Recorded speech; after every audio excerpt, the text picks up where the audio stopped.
আমাদের ধারাবাহিক আলোচনা নাজাত প্রাপ্ত দলের আকীদা পর্ব নম্বর 66। বিষয়বস্তু আল্লাহ রাব্বুল আলামিনের যে ব্যাপক ইলম তাকদীরের ক্ষেত্রে এর প্রতি ঈমানের দলিল। আমরা গত সপ্তাহে আলোচনা করেছি মারাতিবুল ঈমান বিল কদর, তাকদীরের প্রতি ঈমানের স্তর চারটি। এই চারটি স্তরের প্রথম স্তর হচ্ছে ইলমুল্লাহিল ওয়াসি, আল্লাহ রাব্বুল আলামিনের মহাজ্ঞান, যেই জ্ঞান সবকিছুকেই শামিল, সবকিছুকেই পরিবেষ্টন করে রয়েছে। তার জ্ঞানের বাইরে, তার জানার বাইরে পৃথিবীতে কোনো কিছু নেই। এটি ছিল প্রথম স্তর। এর দলিল প্রমাণ কোরআনে কারীম থেকে এবং রাসূলুল্লাহ সাল্লাল্লাহু আলাইহি সাল্লামের সুন্নাহ হাদিস থেকে। 10টি আয়াত নিয়ে এসেছেন লেখক ইমাম হাকামি রহমাতুল্লাহ আলাইহি, আর 5টি হাদিস নিয়ে এসেছেন। এ হচ্ছে আজকের বিষয়বস্তু। তাকদীর প্রতি ঈমানের স্তরের প্রথম স্তর যে আল্লাহ রাব্বুল আলামিনের ইলম, তাকদীরের সম্পর্কে, যে যা কিছু ঘটছে ঘটবে সবকিছু আল্লাহ জানেন। এর দলিল কি? কোরআন এবং হাদিস থেকে। প্রথম আয়াত লেখক বলছেন দলিল আলোচনা করতে গিয়ে, মা দালিলুল মারতাবাতিল উলা, প্রথম যে স্তর তাকদীরের, ওয়াহিয়া আল ঈমান বিল ইলম, আল্লাহ রাব্বুল আলামিনের ইলমের প্রতি ঈমান। তাকদীর সম্পর্কে আল্লাহ রাব্বুল আলামিন সবকিছুই জানেন, সবকিছু সম্পর্কে সম্যক জ্ঞানী। এর দলিল কি? বলছেন কাল আল্লাহ তাআলা, মহান আল্লাহ ইরশাদ করেছেন, হু আল্লাহুল্লাযী লা ইলাহা ইল্লা হু, আল্লাহ সেই সত্তা যিনি ছাড়া কোনো সত্য মাবুদ নেই। আলিমুল গায়বি ওয়াশ শাহাদা, যিনি অদৃশ্যের এবং দৃশ্যের জ্ঞানী। আলিমুল গায়ব, যা দেখা যায় না, সৃষ্টি দেখতে পায় না, সৃষ্টিকেও দেখতে পায় না, তা সম্পর্কেও তিনি জ্ঞানী। ওয়াশ শাহাদা, এবং যা দৃশ্য, যা দেখা যায় সে সম্পর্কেও তিনি জ্ঞানী। সূরা হাসর আয়াত নম্বর 22। দ্বিতীয় দলিল, মহান আল্লাহ ইরশাদ করেছেন, ওয়া আন্নাল্লাহা কাদ আহাতা বিকুল্লি শাইইন ইলমা, নিশ্চয়ই আল্লাহ রাব্বুল আলামিন প্রতিটি বস্তুকে তার ইলম দ্বারা পরিবেষ্টন করে রেখেছেন। তার ইলমের দ্বারা, জ্ঞানের দ্বারা তিনি আল্লাহ রাব্বুল আলামিন ঘিরে রেখেছেন, পরিবেষ্টন করে রেখেছেন। সূরা তালাক আয়াত নম্বর 12। তাই আল্লাহ রাব্বুল আলামিনের ইলম সবকিছুকে ঘিরে আছে। তৃতীয় আয়াত বা তৃতীয় দলিল, আল্লাহ রাব্বুল আলামিনের ইলম সম্পর্কে বলছেন মহান আল্লাহ, আলিমুল গায়বি, আলিমুল গায়বি, আল্লাহ রাব্বুল আলামিন হচ্ছেন অদৃশ্যের জ্ঞানী। লা ইয়াযুবু আনহু মিসকালু যাররাতিন ফিস সামাওয়াতি ওয়ালা ফিল আরদ, অণুপরিমাণ কোনো কিছু তার অগোচরে নয়, তার থেকে অস্পষ্ট বা উজ্জ্ব নয়। ফিস সামাওয়াতি ওয়া ফিল আরদ, নভমণ্ডলে এবং ভূমণ্ডলে, আকাশসমূহে এবং পৃথিবীতে, জমিনে, আসমান জমিনে অণুপরিমাণ কোনো কিছু আল্লাহ রাব্বুল আলামিনের জ্ঞানের বাইরে নয়। তিনি সবকিছু জানেন এবং তিনি আলিমুল গায়ব, অদৃশ্যের জ্ঞানী। ওয়ালা আসগারু মিন যালিক ওয়ালা আকবার, এর চাইতে ক্ষুদ্র না আর এর চাইতে বড় না, এর চাইতে ক্ষুদ্র, এমনকি অণুপরিমাণ চাইতেও যদি ক্ষুদ্র থেকে ক্ষুদ্রতম হয় অথবা তার চাইতে বড় হোক, সবকিছু সম্পর্কে আল্লাহ রাব্বুল আলামিন সম্যক জ্ঞানী। সূরা সাবা আয়াত নম্বর 3। 4 নম্বর দলিল, মহান আল্লাহ ইরশাদ করেছেন সূরাতুল আনামের আয়াত নম্বর 59, ওয়া ইনদাহু মাফাতিহুল গায়ব, একমাত্র তার কাছে রয়েছে গায়বের চাবি সমূহ। আল্লাহ ছাড়া কারো কাছে গায়বের চাবি নেই। না মালায়েকা ফেরেশতার কাছে, জিবরাইল, মিকাইল, ইসরাফিলের কাছে, মালাকুল মউতের কাছে। যতটা জানিয়ে দেওয়া হয় ততটা জানেন, কিন্তু সবকিছু জানার চাবি ফেরেশতাদের কাছে না, এটাও নেই। না কোনো আম্বিয়া রসুলের কাছে, সবচেয়ে শ্রেষ্ঠ রসুল মুহাম্মদ রাসূলুল্লাহ সাল্লাল্লাহু আলাইহি ওয়াসাল্লাম, ইব্রাহিম খলিলুল্লাহ, তারা সব গায়েব জানতেন, তাদের কাছে গায়েব জানার চাবি ছিল, মাধ্যম ছিল না। যতটা জানিয়ে দিয়েছেন ওহীর মাধ্যমে ততটাই ইলম জ্ঞান সীমিত। কারণ স্পষ্ট আয়াত ওয়াইনদাহু মাফাতিহুল গায়ব, একমাত্র তার কাছেই, তার নিকটে, আল্লাহর কাছেই রয়েছে মাফাতিহুল গায়বের চাবি সমূহ, সমস্ত চাবি। লা ইয়ালামুহা ইল্লা হু, তিনি ছাড়া গায়েব কেউ জানে না। গায়েব সম্পর্কে, অদৃশ্য সম্পর্কে এবং অদৃশ্যের চাবি সম্পর্কে আল্লাহ ছাড়া কেউ জানেন না। তারপরেও এক শ্রেণীর মুসলিম ভারত উপমহাদেশে রয়েছে যারা নিজেদেরকে রেজভি বলে থাকে, আহমদ রেজা খানের সাথে সম্পৃক্ত করে, যে আহমদ রেজা খান শিরকের ধর্মের প্রচার প্রসার ঘটিয়েছে ইংরেজ আমলে ভারত, বাংলাদেশ, পাকিস্তানে, অখণ্ড ভারত।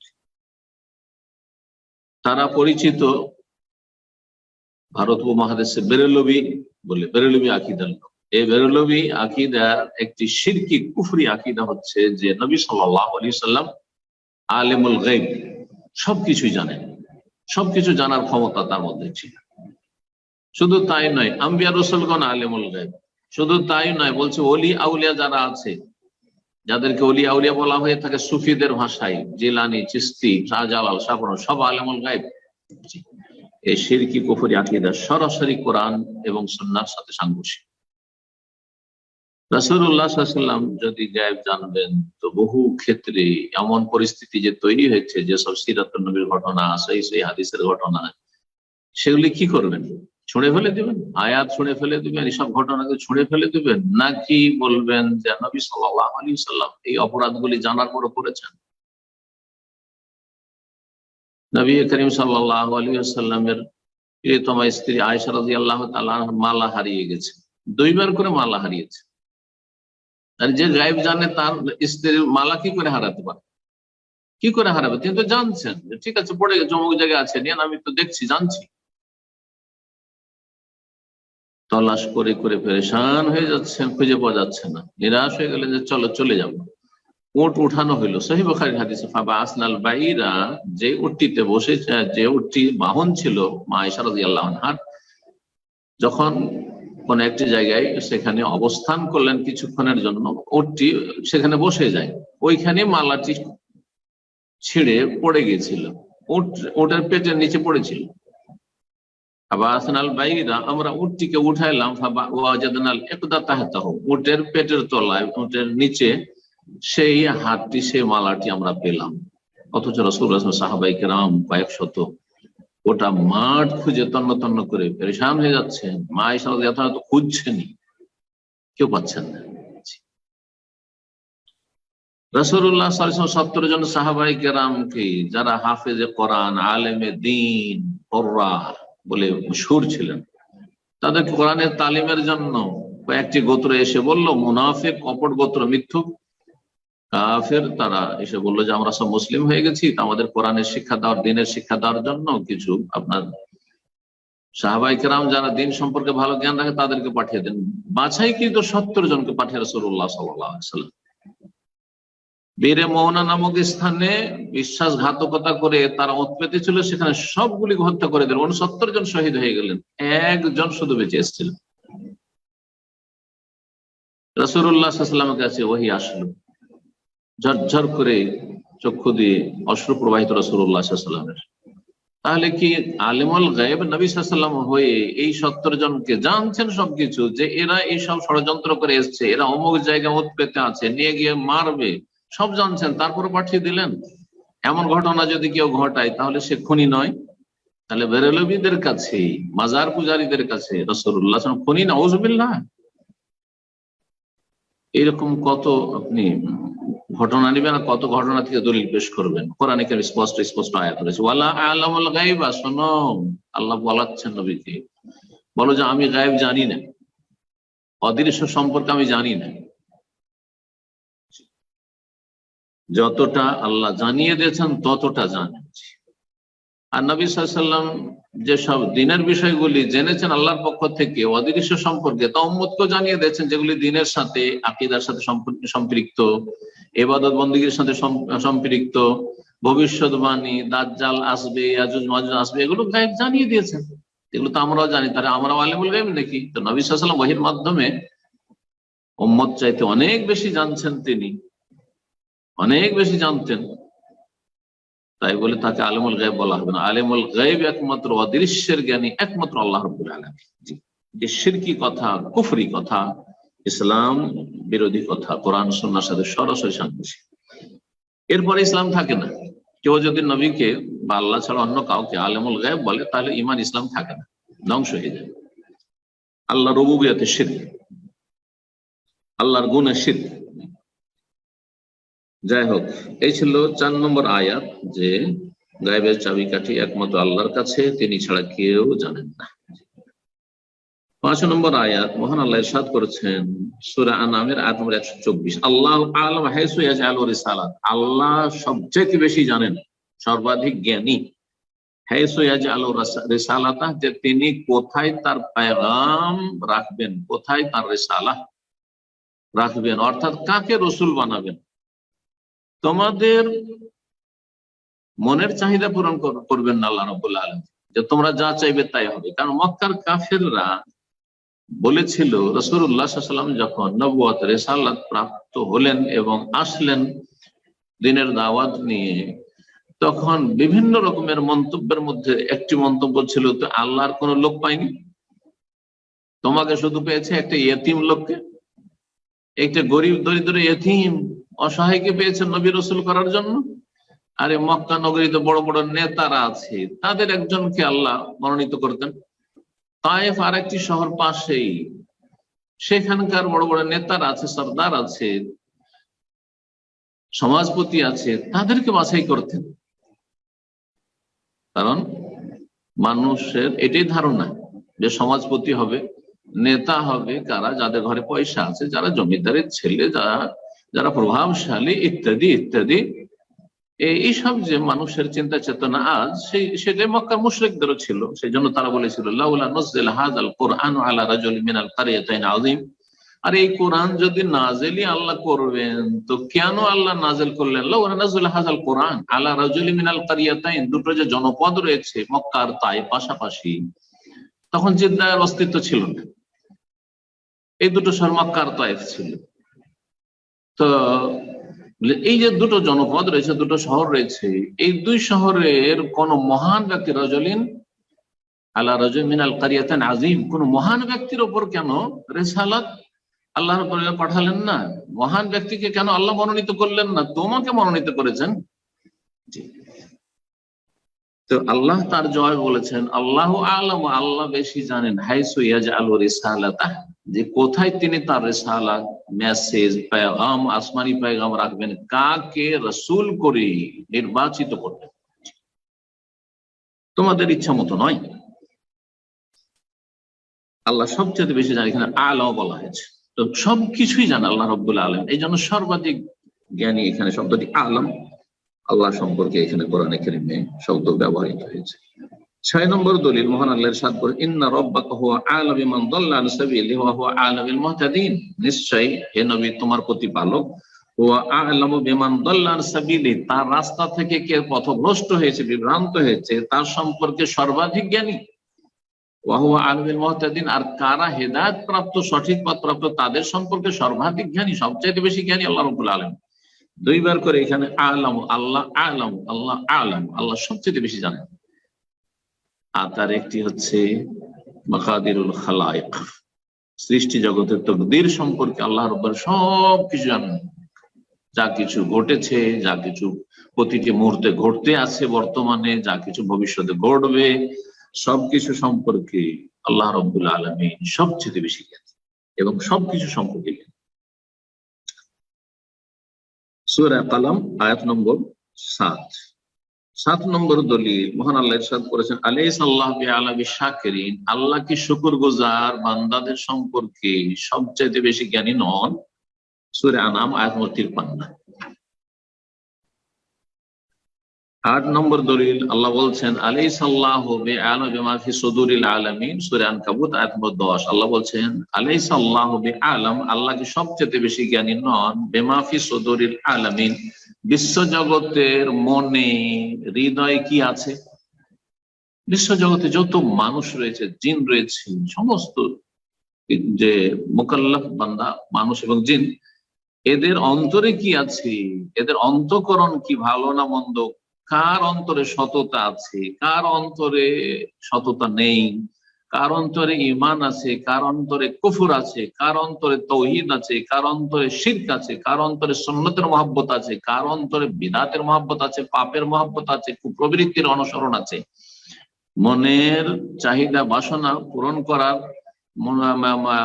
মনোবৃত্তি রয়েছে, এই বিষয়গুলি সম্পর্কে এগুলো সদরুল আলামিন বিশ্ব জগতের অন্তরে। মানুষ যখন যে কোনো পাপ করে অথবা ভালো কাজ করে, প্রথম কিন্তু অন্তরে তার উদ্রেক হয়, অন্তরে জাগে যে আমি ভালো কাজটি করবো, অন্তরে জাগে যে আমি মন্দ কাজটি করব। তারপরে তখন পদক্ষেপ নেই। হাতের দ্বারা হলে তখন হাত বাড়ে, চোখের দ্বারা হলে চোখ ওই সেদিকে তাকাতে শুরু করে, কিন্তু প্রথম কিন্তু অন্তরের কথা এসছে যে ওইদিকে তাকাই, ওটা দেখি। কানের দ্বারা পাপ হইলে বা নেকি হইলে তখন অন্তরে প্রথম কথা আসে, তারপরে কানকে অর্ডার হয় যে তুমি শোনো এই বিষয়টি। এইরকম তো আল্লাহ রাব্বুল আলামিন সূরা আনকাবুতে বলেছেন। 9 নম্বর দলিল সূরা বাকারা আয়াত নম্বর 30, মহান আল্লাহ ইরশাদ করেছেন আদম আলাইহিস সালামের সৃষ্টি সম্পর্কে। বলছেন ওয়াইদ ক্বালা রাব্বুকা লিল মালায়েকা, স্মরণ করো হে নবী মুহাম্মদ সাল্লাল্লাহু আলাইহি সাল্লাম বা হে মুসলিম, হে মানুষ, তোমার প্রতিপালক যখন বলেছিলেন লিল মালায়েকা, ফেরেশতা জগৎকে, ইন্নী জাইলুন ফিল আরদি খলিফা, আমি পৃথিবীতে খলিফা সৃষ্টি করব। ইন্নী জাইলুন ফিল আরদি খলিফাতান শব্দটা ভালো করে দেখেন, কারণ এইখানে কিন্তু এক শ্রেণীর পথভ্রষ্টরা বিভ্রান্ত করেছে জাতি। আল্লাহ বলছেন আমি সৃষ্টি করব পৃথিবীতে খলিফা, একজন খলিফা।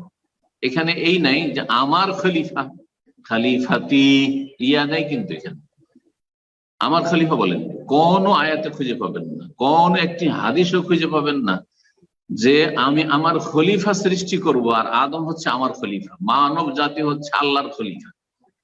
এ মানব জাতি আল্লাহর খলিফা, এই কথাটি প্রথম আবিষ্কার করেছে মাওলানা মওদুদী আর ইখওয়ানীদের যতগুলি নেতারা রয়েছে, সৈয়দ কুতুব, হাসানুল বান্না, এদের আবিষ্কার এটি। এই 80-90 বছর ব্যাস এই চিন্তা চেতনা, ভ্রান্ত চিন্তা চেতনার বয়স। আর ইসলাম 1400 বছর আগে, কোরআন কারীম 1400 বছর আগে নাযিল হয়েছে। কোন আইম্মায়ে কেরাম, কোন উলামায়ে কেরাম যারা উল্লেখযোগ্য, তারা কেউ বলেননি যে মানুষ আল্লাহর খলিফা। না, এই কথা বলা হয়। এখন প্রশ্ন উঠে যে আল্লাহ বলছে খলিফা, খলিফা মানে স্থলাভিষিক্ত, খলিফা মানে যে কারো জায়গায় পূরণ করে, শূন্যস্থান পূরণ করে। খালাফা ইয়াখলুফু, একজন চলে গেছে, সালাফ চলে গেছে, তার খালাফ হচ্ছে, তার জায়গায় বসছে। যেমন আগের যে শাসক চলে গেছে, তারপর আরেকজন শাসক এসছে ওই দেশে, ও হচ্ছে তার খলিফা। সে ভালো শাসক হোক আর মন্দ শাসক, খলিফা। যদি ইসলামের পরিভাষায় খলিফা, খেলাফত একটি সুন্দর ভাষা, কিন্তু খলিফা সৎ হইতে পারে, অসৎ হইতে পারে। খোলাফা রাশেদিন পর্যন্ত আলহামদুলিল্লাহ আল্লাহর ফজলে তারা পুরোপুরি কোরআন সুন্নাহ ভিত্তিক রাসূলুল্লাহ সাল্লাল্লাহু আলাইহি সাল্লামের তরিকা অনুযায়ী তারা রাষ্ট্র পরিচালনা করেছেন। এই জন্য তাদেরকে খেলাফাতে রাশেদা বলা হয় বা খলিফায়ে রাশেদ, হেদায়েত প্রাপ্ত খলিফা বলা হয়। কিন্তু তারপর থেকে কাউকে এই সার্টিফিকেট দেওয়া হয়নি যে খলিফায়ে রাশেদ, হেদায়েত প্রাপ্ত। না, তাদের মধ্যে হেদায়েতও ছিল আর কিছু ভুলও ছিল, কারো বেশি ছিল, কারো কম ছিল, কারো জুলম ছিল, যার ফলে খলিফায়ে রাশেদ আর কাউকে বলা হয়নি, এই 4 জনকে বলা হয়েছে। যদিও মাঝখানে একজন খলিফা যিনি অত্যন্ত বেশি ন্যায়পরায়ণ ছিলেন, আল্লাহ ভীরু ছিলেন এবং খেলাফত রাশেদার আদর্শের দিকে জাতিকে ফিরিয়ে নিয়ে, দেশকে ফিরিয়ে নিয়ে গেছিলেন, তিনি হচ্ছেন খলিফায়ে রাশেদ উমর ইবনে আব্দুল আজিজ রাহমাতুল্লাহ। যদিও উমাইয়া বংশের মাঝামাঝি সময়, উমাইয়া বংশের প্রথম দিকেও না, প্রথম, দ্বিতীয়, তৃতীয় না, কিন্তু তারপরও তিনি যত আত্মসাৎ ছিল আর যত স্বজন প্রীতি ছিল আর যত রকমের দুর্নীতি ছিল সবগুলিকে নির্মূল করে দিয়েছিলেন, সমস্ত কিছুকে বাইতুল মালে জমা করেছিলেন নিজের বংশধরের, যার ফলে নিজের বংশের দুশ্মন হয়ে গিয়ে তাকে মারিয়ে দিয়েছিল। তো উমর ইবনে আব্দুল্লাহ রাহমাতুল্লাহ আলাইহিকে পঞ্চম খলিফায়ে রাশেদ এই জন্য বলা হয়, খলিফা রাশেদ, হেদায়েত প্রাপ্ত। তো এখানে যে খলিফা বলা হয়েছে, খলিফা মানে এই নয় যে নেতা শুধু, খলিফা মানে যে যার জায়গা পূরণ করে, স্থলাভিষিক্ত হয়। যেমন আমি আজকে এখানে আছি আলহামদুলিল্লাহ আপনাদের সাথে, সুতরাং আর খলিফা প্রয়োজন নেই, কিন্তু আমার স্থলাভিষিক্তের প্রয়োজন নেই। কিন্তু হঠাৎ করে কোথাও সফরে চলে গেলাম, অথবা আল্লাহ না করে অসুস্থ হয়ে গেলাম, পারলাম না আপনাদের সাথে হাজির হইতে, তখন কোন একজনকে এখানে বসিয়ে দিলাম, কোন একজন শেখকে, যে ভাই আজকের প্রোগ্রামটা আপনি চালিয়ে নেন, উনি আমার খলিফা, এই 1-1.5 ঘন্টার জন্য আমার খলিফা তিনি। জি, তো এখানে আদম আলাইহিস সালামকে যে খলিফা বলা হয়েছে, তো কার খলিফা? বললাম যে আল্লাহর খলিফা নয়, এটি ভ্রান্ত চিন্তা চেতনা, এবং এটি হচ্ছে রাজনৈতিক ব্যাখ্যা কোরআন এবং হাদিসের। কোরআনেরই অপব্যাখ্যা, ভুল ব্যাখ্যা। এই ভুল ব্যাখ্যা দিয়ে মানুষকে, জাতিকে গোমরাহ করা হয়েছে, এবং ইসলামের রাজনৈতিক ব্যাখ্যা করা হয়েছে যে আল্লাহর যখন খলিফা আদম আলাইহিস সালাম, তো আদম সন্তান সবাই আমরা সবাই হচ্ছে আল্লাহর খলিফা। যখন আল্লাহর খলিফা মানব জাতি, তাহলে কি করতে হবে? আল্লাহর আইনের বাস্তবায়নের জন্য একটা ক্লিনারকেও উঠে পড়ে লাগতে হবে, একটা জাহেলকে উঠে পড়ে লাগতে হবে, হ্যাঁ, একটা মুফতিকে উঠে পড়ে লাগতে হবে। যার ফলে যদি সরকার ইসলামী আইনের বাস্তবায়ন না করে, তাহলে তখন কি করতে হবে? বিক্ষোভ করতে হবে, মিছিল করতে হবে, আন্দোলন করতে হবে, আর পতন ঘটাইতে হবে, আর গদি থেকে টেনে ফেলতে হবে। এই যে ব্যাখ্যা, এই যে এখান থেকে সন্ত্রাসকে জন্ম দিয়েছে। এখান থেকে এক শ্রেণীর লোকেরা যেভাবে ইসলামকে এভাবে ভুল বুঝেছে, তারাই সন্ত্রাসকে জন্ম দিয়েছে মুসলিম সমাজে। ভালো করে শুনে রাখেন। তো আল্লাহ যেন হেফাজত করেন, আল্লাহ যেন হেফাজত করেন। তো আদম আলাইহিস সালামকে এখন কথা হলো, তাহলে আশা করি বুঝে গেছেন তাদের ভুল ব্যাখ্যা এবং তাদের গুমরাহি এবং তাদের অসৎ উদ্দেশ্য, যে এই জন্য তাদের কাছে ইসলামে নামাজ, রোজা, হজ, যাকাত এগুলো ছোট ইবাদত। স্পষ্ট মদদের ভাষা আমার আলোচনা যে আছে 8-9টি, সেগুলো শুনলে স্পষ্ট সেখান থেকে পাবেন সব কথা, এবং দলিল সহ তার কিতাবের রেফারেন্স দিয়ে, তাতে আমি বলেছি কোন পাতাতে কোন কিতাবে বলেছেন। তো এই জন্য তার কাছে এই সব সমস্ত ফরজ ইবাদত বন্দেগী সবগুলি ছোট ইবাদত। এগুলো সবচেয়ে বড় ইবাদত হচ্ছে ক্ষমতা দখল করা। জি হ্যাঁ, একামতে দিন মানে হচ্ছে হুকুমতে ইলাহি, আল্লাহর হুকুমত কায়েম করা, গদি দখল করা। এটি সবচেয়ে বড় ইবাদত জামাত ইসলামের কাছে আর ইখওয়ানীদের কাছে। এটি হচ্ছে বড় গুমরাহি। একটি তাছাড়া তারা একেবারে তুচ্ছ করে দিয়েছে সালাতকে, যাকাতকে, হজকে, যাকাতকে। এগুলো ট্রেনিং কোর্স, তাদের ভাষা কি বলেছে, এগুলো ট্রেনিং কোর্স। কিসের জন্য? বড় ইবাদতে পৌঁছার জন্য, মানে ক্ষমতায় পৌঁছার জন্য। তো ক্ষমতায় পৌঁছে গেলে তাহলে তার এসব ট্রেনিং কোর্সের দরকার নেই। জি, আল্লাহ হেফাজত করে এইসব গুমরাহি থেকে, এবং মুসলিম জাতিকে ফিরে আসার জন্য আল্লাহ তৌফিক দান করেন। তো এখন ফিরে আসি, আদম আলাইহিস সালামকে আল্লাহ খলিফা কেন বললেন? মুফাসসিরিনগণ লিখেছেন যে তিনি খলিফা। তো কার খলিফা? তার আগে তো কোনো মানুষও ছিল না, তিনি প্রথম মানুষ। তো তার কার খলিফা হলেন? অন্য এক জাতি যে পৃথিবীতে জমিনে বসবাস করত, তাদের খলিফা আল্লাহ করেছেন তাকে। তার মানে যে আদম আলাইহিস সালামের সৃষ্টির আগে জিন জাতিকে সৃষ্টি করা হয়েছিল, এবং অন্যান্য সমস্ত সৃষ্টির মধ্যে জিন জাতি শ্রেষ্ঠ ছিল।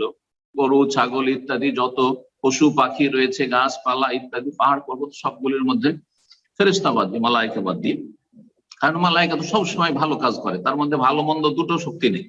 কিন্তু জিন এমন একটা জাতি যে মানুষের সাথে মিল আছে এদিক থেকে, যে জিনের মধ্যে ভালো মন্দ দুটো শক্তি আছে। জিনদের মধ্যে মুমিনও আছে, কাফের আছে, সৎ আছে, অসৎ আছে, নেক কাজও করছে অনেক জিন, আর অনেক জিন, বরং অধিকাংশ জিন পাপে লিপ্ত রয়েছে।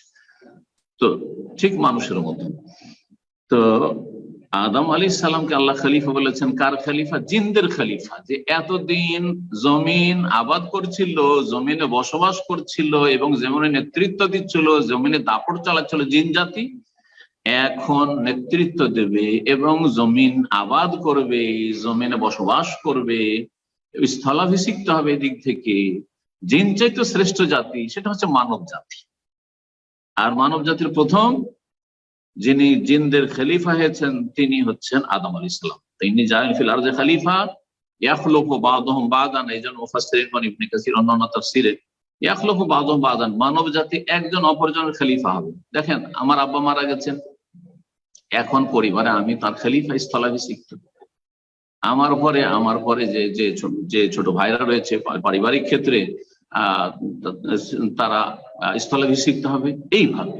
জি, এই জন্য মানুষকে খলিফা বলা হয়েছে, কিন্তু আল্লাহর খলিফা নয়।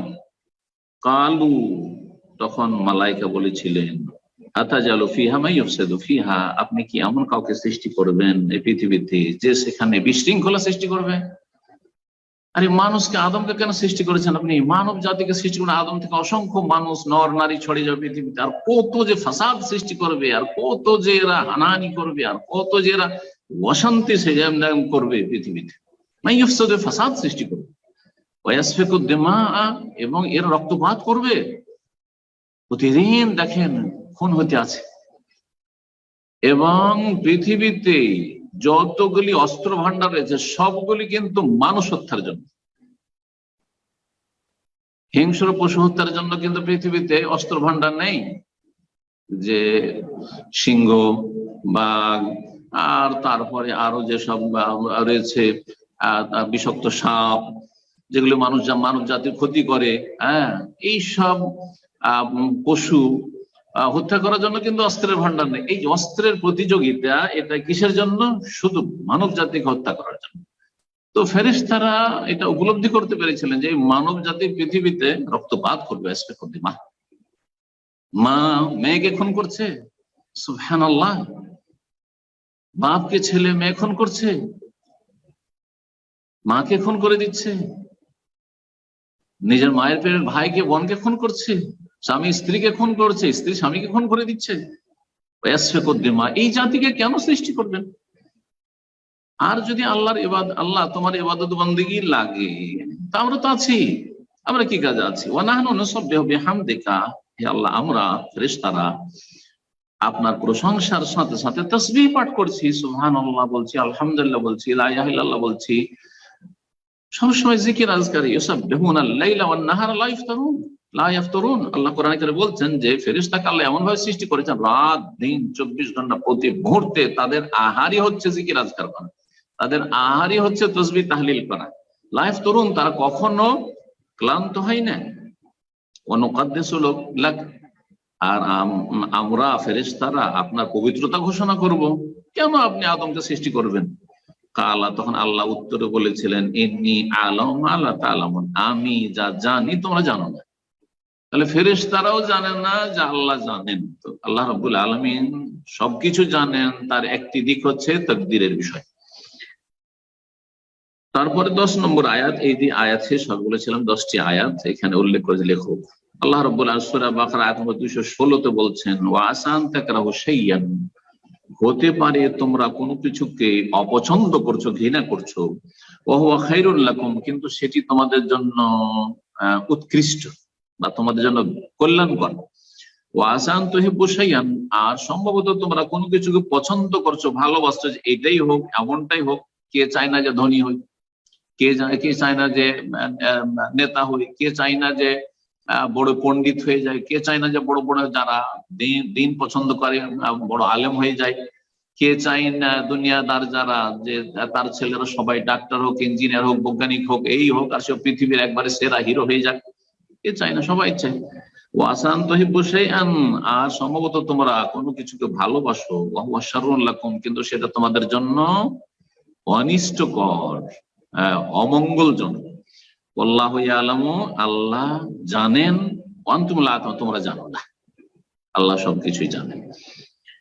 5টি হাদিস রয়েছে, তার প্রথম হাদিস সহিহ বুখারীতে রয়েছে এবং এই হাদিসটি সহিহ মুসলিমে রয়েছে, মুত্তাফাক আলাইহি হাদিস। কালা রাজুল ইয়া রাসূলুল্লাহ, জনৈক ব্যক্তি বলেন, হে আল্লাহর রাসূল, আয়ুরাফু আহলুল জান্নাহ মিন আহলিন নার, আচ্ছা জান্নাতি আর জাহান্নামী কি পৃথক পৃথক জানা আছে? মানে আল্লাহ জানছেন যে কে জান্নাতি, কারা জাহান্নামী? কালা নাম, হ্যাঁ জানা আছে, আল্লাহ জানছেন যে কারা জান্নাতি কারা জাহান্নামী, আল্লাহ জানছেন। তখন প্রশ্ন উঠলো, তাহলে মাইয়ামালুল আমেলুন, যদি আল্লাহ জানছেন যে এরা হলো জান্নাতি এরা হলো জাহান্নামী, তাহলে আমলকারীরা আমল করবে কেন? তাহলে কারণ জান্নাতি হলে জান্নাতি আর জাহান্নামী হলে জাহান্নামী, তাহলে আমল কেন করবে? এই প্রশ্ন যে আজকাল অনেকে উত্থাপন করে, এই প্রশ্ন সাহাবায়ে কেরামদের উঠেছিল। উত্তর কি দিয়েছিলেন শুনে নেন, সেটি হচ্ছে আপনার প্রশ্নের উত্তর, সমাধান। রাসূলুল্লাহ সাল্লাল্লাহু আলাইহি ওয়াসাল্লাম বলেন, কুল্লু ইয়ামালু লিমা খুলিকা লাহ। তার আগে অন্য রিওয়ায়াতে আমালু, তোমাদের কাজ হচ্ছে আমল করা, আমল করো, কর্ম করো, ঈমান নিয়ে আসো, 5 ওয়াক্ত সালাত পড়ো, ফরজ ওয়াজিব আদায় করো, হারাম নাজায়েজ থেকে বেঁচে থাকো, ইত্যাদি ইত্যাদি। জনকল্যাণমূলক কাজ করো, আল্লাহর হক আদায় করো, মানুষের হক আদায় করো, কারো জুলম অত্যাচার করিও না। জি, তোমরা আমল করতে থাকো। কুল্লু ইয়ামালু, প্রত্যেকে আমল করে থাকে, লেমা খুলিকা লাহু, ওই উদ্দেশ্যে, ওই কাজের জন্য যার জন্য তাকে সৃষ্টি করা হয়েছে। তাহলে জান্নাতের জন্য যাকে সৃষ্টি করা হয়েছে, জান্নাতের কাজ তাকে ভালো লাগে। একই মায়ের পেটের ভাই দুইজন, জি আপনি পাবেন, প্রতিটি পরিবারে পাবেন। একজন জান্নাতে যাওয়ার জন্য মরিয়া, দিনমুখী, এলেমমুখী, আল্লাহ ভীরু, মসজিদ মুখী, আর কত যে নেক কাজ করে যাচ্ছে, কখনো পাপের দিকে তার মন যায় না। আর সেই মায়ের পেটের ভাই এত বেদিনের বেদিন যে সবসময় পাপ মুখী, কোথায় পাপ আছে, কোথায় পাপ আছে, ভালো কথা বললে তার গায়ে জ্বালা দেয়। কিন্তু সে স্বাধীনভাবে এরকম করে, এই নয় যে আল্লাহ তাকে বাধ্য করেছে, পাথরের মধ্যে একটা পাথর কোথাও রেখে দিলেন তো ওখানেই থাকবে, এমন তো নয়। কুল্লু ইয়ামালু লিমা খুলিকা লাহু, অথবা অন্য রিওয়ায়াতে রয়েছে কুল্লু ইয়ামালু লিমা ইউসসারা লাহু, প্রত্যেকে আমল করবে সেই জন্য যা তার জন্য সহজ করা হয়েছে, যা তার জন্য সহজ করা হয়েছে। হাসানু ইয়াসসিরহু লিল ইউসরা, যে ভালো পথে চলার চেষ্টা করবে, ফাম্মা মান আতা ওয়াত্তাকা ওয়া সাদ্দাকা বিল হুসনা, সূরাতুল লাইল আল্লাহ বলেছেন, যে ব্যক্তি দেবে, দেন মানুষকে, আল্লাহর হক দেন, মানুষের হক দেন, ওয়াত্তাকা, যে আল্লাহ ভীরু হয়, পাপ থেকে বেঁচে থাকবে, ওয়া সাদ্দাকা বিল হুসনা, আর ভালো কথাগুলিকে বিশ্বাস করবে, জান্নাতকে বিশ্বাস করবে, জি নেকির কাজকে বিশ্বাস করবে,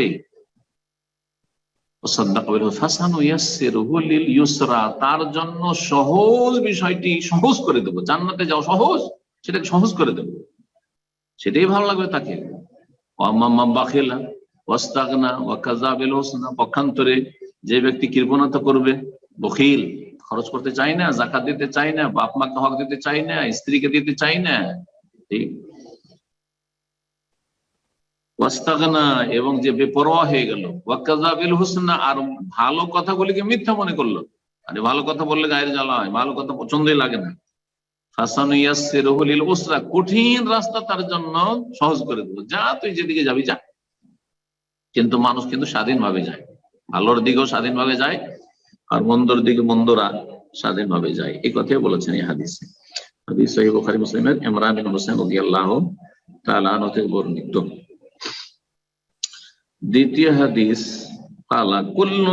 বলছেন ওয়াফিহি, আরেকটি হাদিস রয়েছে, সুইলান নবী আন আওলাদিল মুশরিকিন, নবী সাল্লাল্লাহু আলাইহি ওয়াসাল্লাম জিজ্ঞাসা করা হয় মুশরিকদের সন্তানদের সম্পর্কে, নাবালক সন্তান কাফের মুশরিকদের, ইহুদি নাসারাদের, অমুসলিমদের যে মারা যাচ্ছে, ওরা জান্নাতি না জাহান্নামী? অপ্রাপ্ত বয়স্ক, 8 বছর, 10 বছর, 2 বছর, 4 বছর, 15 বছরের আগে, সাবালক সাবালিকা হওয়ার আগে মারা গেছে, মেয়েরা সাবালিকা হয় 12 বছর, তার আগে মারা গেছে।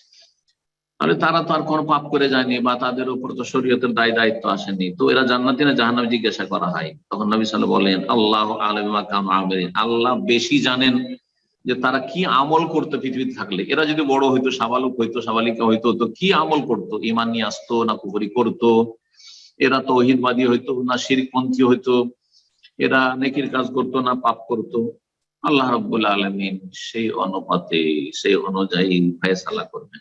এটি একটা স্তর ছিল নবী সাল্লাল্লাহু আলাইহি সাল্লামকে এই বিষয়ে জানানো।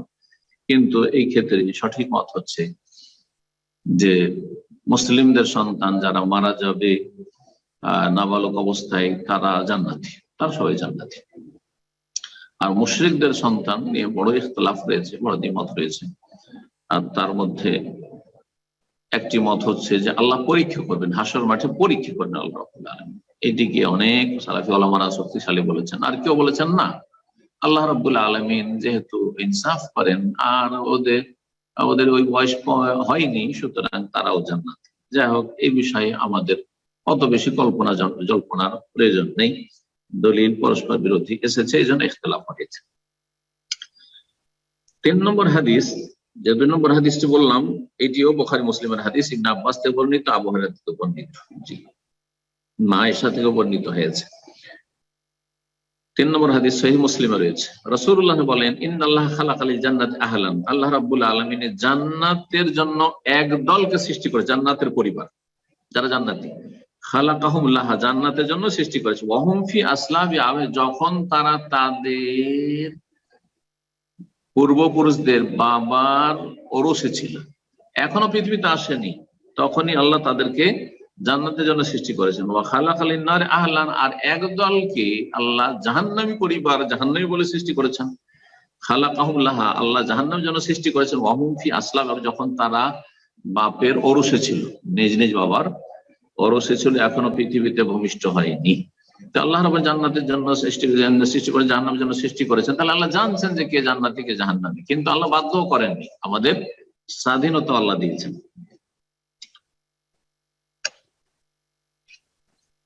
এই হাদিস সহিহ মুসলিম আয়েশা রাদিয়াল্লাহু তাআলা আনহা থেকে বর্ণিত। আর একটি হাদিস রয়েছে, রাসূলুল্লাহ বলেছেন, ইন্না রাজুলা লা ইয়ামাল আমাল আহলি জান্নাহ, একজন মানুষ জান্নাতীদের আমল করতে থাকে, ফিমা আব্দুলিন নাস, বাহ্যিক দৃষ্টিতে জান্নাতীদের কাজ করে যাচ্ছে, মাশাআল্লাহ ইসলাম মোতাবেক চলছে। ওয়া হুয়া মিন আহলিন নার, অথচ সে জাহান্নামী, সে জাহান্নামী। কিন্তু জাহান্নামী কখন হবে? সে ভবিষ্যতে গিয়ে খারাপ অবশ্যই করবে একসময়। এখন বর্তমান আমরা দেখছি যে সে ভালো, আমরা বাহ্যিক কিছু হয়তো ত্রুটি পাই না। আর এমনও মানুষ আছে যে জাহান্নামে যাওয়ার কাজ করে যাচ্ছে, ফিমা আব্দুলিন নাস, বাহ্যিক মানুষের দৃষ্টিতে, ওয়া হুয়া মিন আহলি জান্নাহ, অথচ সে জান্নাতি। শেষখানে তওবা করে কালেমা পড়ে মুসলিম হয়ে গেল, আর তারপরে মারা গেল। সারা জীবন শিরক কুফরি করেছে আর তার বা পাপ করেছে, তারপরে সে মুওয়াহিদ তাওহীদবাদী হয়ে গেল। এটি বুখারী মুসলিমের হাদিস, সাহল ইবনে সাদ রাদিয়াল্লাহু তাআলা আনহু থেকে বর্ণিত এবং ইবনে উমর থেকে বর্ণিত। আর একটি হাদিস রয়েছে, রাসূলুল্লাহ সাল্লাল্লাহু আলাইহি ওয়াসাল্লাম বলেছেন, 5 নম্বর এটি শেষ হাদিস, মা মিনকুম মিন নাফসিন, তোমাদের মধ্যে কোন ব্যক্তি নেই, ইল্লা ওয়াকাদ আলিম আল্লাহু মানজিলাহু মিনাল জান্নাতি ওয়ান নার, যার সম্পর্কে আল্লাহ জানেন না যে সে জান্নাতি না জাহান্নামী। প্রত্যেক ব্যক্তি সম্পর্কে জানেন। তোমাদের মধ্যে যে কোনো ব্যক্তি রয়েছে তার সম্পর্কে আল্লাহ রাব্বুল আলামিন তার জান্নাতি আর জাহান্নামী হওয়া আল্লাহ জানেন। জান্নাতে কোথায় অবস্থান, কোন স্তরে জান্নাতি, জাহান্নামে কোন স্তরে জাহান্নামী, আল্লাহ জানছেন।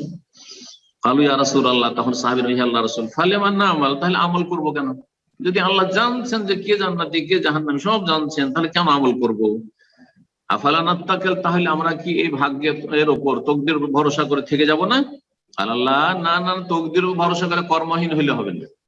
একটি কথা এখানে বলে নি যে তকদির উপর ভরসা করে কর্মহীন হওয়ার কথা এক শ্রেণীর বেদিন গুলো, অলস গুলো ধর্মীয় ক্ষেত্রে বলে, দিনের ক্ষেত্রে, আল্লাহর ক্ষেত্রে বলে, কিন্তু রোজগারের ক্ষেত্রে বলে না, পার্থিব স্বার্থের ক্ষেত্রে বলে না। যে তকদিরে তো শুধু এই না যে জান্নাত জাহান্নামটা শুধু তকদিরে লেখা আছে, ইমান কুফরটা লেখা আছে, নেক আর অসৎ এটাই লেখা আছে না, তকদিরে লেখা আছে কার রুজি কোথায়। তাহলে যারা এই প্রবাসে গেছেন, যারা আমেরিকা চলে গেছেন, যারা এই আরব দেশগুলিতে আছেন, আর বাইরের মাশাআল্লাহ রিয়াল ডলার নিয়ে যাচ্ছেন, কেন? তকদিরে থাকলে এমনি চলে যাবেন, আল্লাহ চাল ফেটে দিয়ে দিবেন।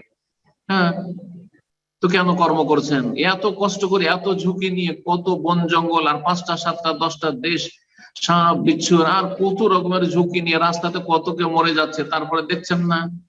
হ্যাঁ, পশ্চিমামুখী এক শ্রেণীর লোকেরা দুনিয়াদার, কেন এটা করছেন? অথচ এক ওয়াক্ত সালাত পড়েন না, তাওহীদের কোনো জ্ঞান নেই, রমজান মাসের সিয়াম পালন করেন না, যাকাত দেন না, হজ করেন না, হজ ফরজ আছে। হ্যাঁ, তার মানে অপরাধী, তার মানে এরা হচ্ছে অপরাধী। দুনিয়ার ক্ষেত্রে বড়ই চালাক, ঠিকই কর্ম করে, কিন্তু দিনের ক্ষেত্রে, জান্নাতের ক্ষেত্রে এবং জাহান্নাম থেকে বাঁচার ক্ষেত্রে এরা কর্ম করতে চায় না, কর্মহীন।